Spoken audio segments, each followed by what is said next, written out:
ఒకసారి అందరూ ఫ్యాన్ గుర్తు ఓటేయండి చెప్పండి.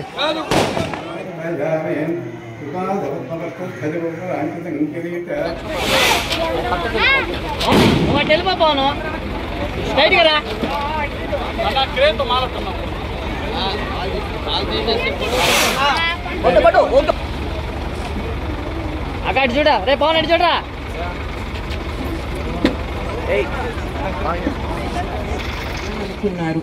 మేము కూడా ఆయన కుటుంబ సభ్యుల్లాగా కలిసి మెలిసి అందరం కష్టపడి తప్పకుండా భారీ మెజారిటీ తెప్పించి మా అన్నని గెలిపించుకోవాలనుకునే వాళ్ళు కొంతమంది ఉంటారు.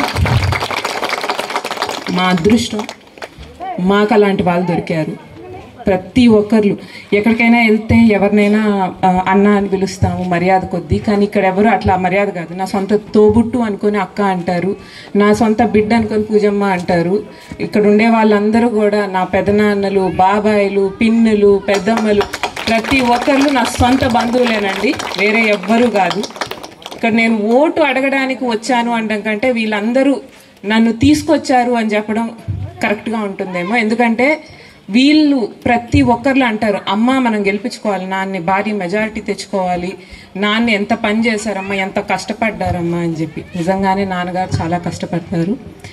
జగన్మోహన్ రెడ్డి గారి నాయకత్వంలో ఆయన ఇచ్చినటువంటి ప్రతి పథకం, ప్రతి సంక్షేమం జనాలకి చేరాలి, అంత కష్టపడుతున్నాడు మా నాయకుడు జనాలకి మంచి జరగాలని అని. నాన్న కూడా అదే విధంగా జగన్ అన్నని గెలిపించుకోవాలి, మళ్ళీ మనం ముఖ్యమంత్రిని చేసుకోవాలి, మన జనాలు అందరి సంక్షేమం బాగుండాలి, వాళ్ళ బాగోగులు మనం చూసుకోగలగాలి, అందుకే మరోసారి శాసనసభ్యుడిగా అవ్వాలని కోరుకుంటున్నారు. ఓట్ల కోసమనో లేకపోతే పదవుల కోసమనో రాజకీయాలు చేసే వంశం కాదండి.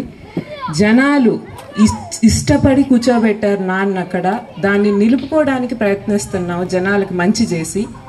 తప్పకుండా మీ అమూల్యమైన ఓటు ఫ్యాన్ గుర్తుకేసి నాన్నని గెలిపించే ప్రార్థన.